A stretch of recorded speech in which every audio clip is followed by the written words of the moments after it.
Hey, what's up, guys? Welcome back. Ahmed here, A to Z Auto Masters. Today we got this 2004 Toyota Corolla. It came in with a check engine light, P0133.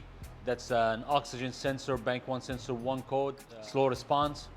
So that code can really be a few different things. It could be a fuel pressure issue. It could be the EFI relay, computer problem, injectors problem, vacuum leak issue. It could be a lot of stuff. So we're just gonna take a look. It could be the auto sensor itself.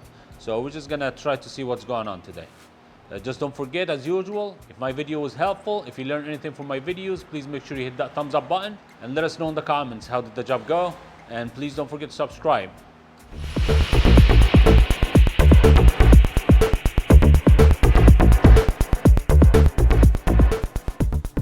So the customer said the auto sensor was recently changed. She was at a mechanic shop, I believe somewhere around here, and they changed the auto sensor.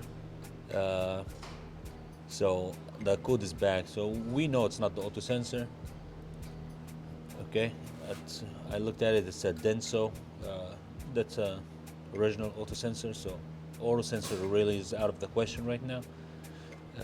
We have here and that relay fuse box. Okay, so we got, if you look in here, right there, it says EFI right there, the electronic fuel injection. It should be that one. Okay, this relay is responsible when you turn the key on to charge the fuel system and get it ready for the car to start. So what I'm gonna do, I'm just gonna switch it with the horn relay. It's the same exact relay. We're gonna switch it with the horn relay just in case this relay is acting up. We're gonna find out. And the next step, we need to really check the whole intake system, like this tube for cracks, check for any vacuum leaks, and we're gonna have to do a smoke test in here. We're gonna smoke this engine and make sure we don't have any vacuum leaks. So the car will be running too lean and will cause the same code. So now we're really gonna be looking for anything obvious before we do the smoke test.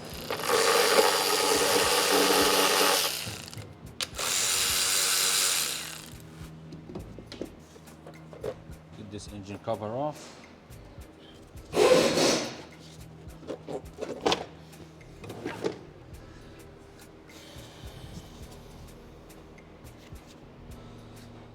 Just gonna look around, make sure there's no cracks here.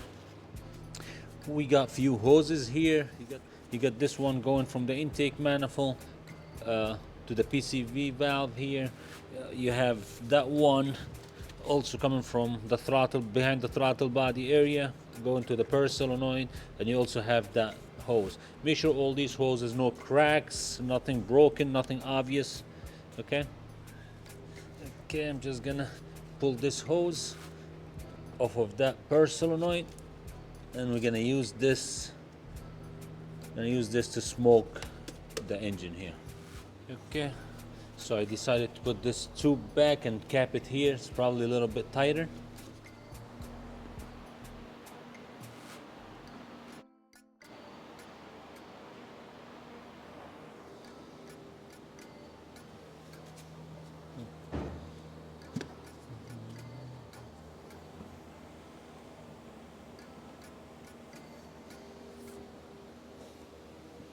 Okay guys, so right here, as you can see, it's coming from the intake manifold. You can see the smoke coming out right there.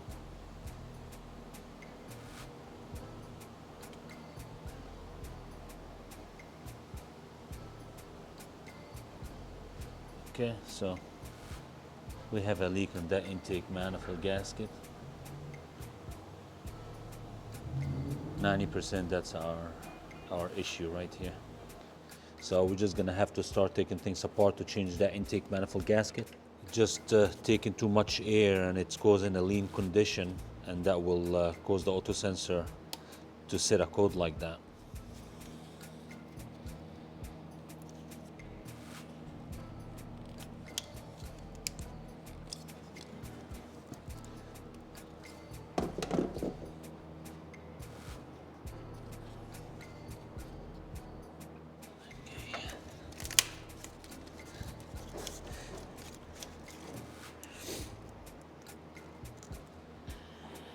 So we basically got everything out of the way. In here we have the bolts that holds it to the head. Okay, so we're gonna have to remove all these bolts and nuts. Have here 1, 2, 3, 4, 5, and we'll see if we can just pull it out enough to change the gasket. That's size 12.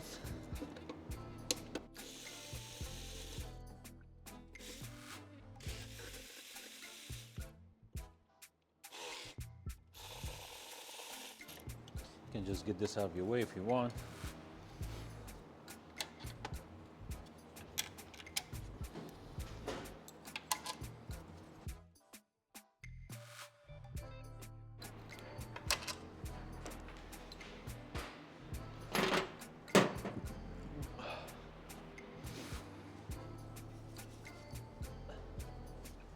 Seems like we're gonna have to take also this one out. Seems like it's holding.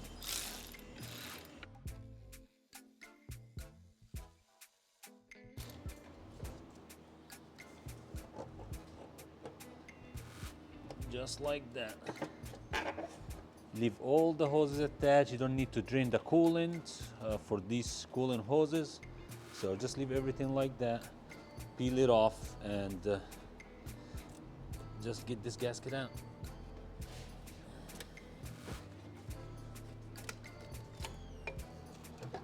So I'm just gonna clean up the surface here.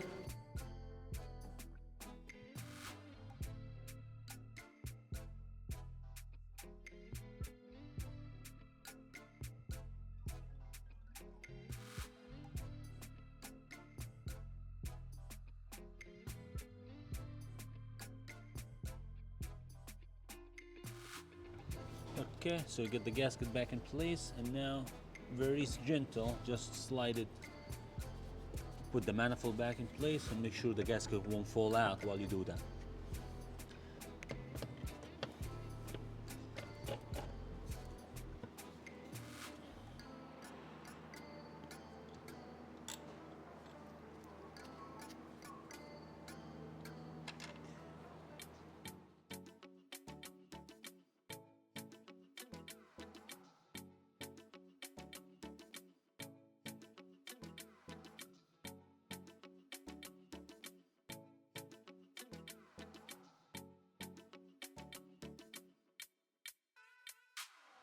Okay, so we got all bolts and nuts back in. Get that one at the bottom. And we can tighten down. To torque this down, it's a 22 foot-pound. If you want to torque it down, it's the right amount. You start from the middle and work your way out.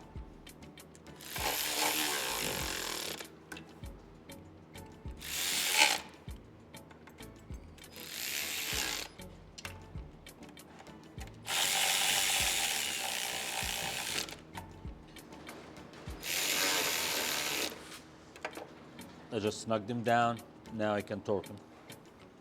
And now we can start plugging everything back in place.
Okay,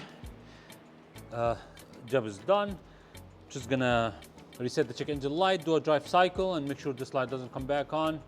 If we have any issues, we'll probably make another video on it, but I'm almost certain that's the problem. So thank you for watching. We'll see you next video.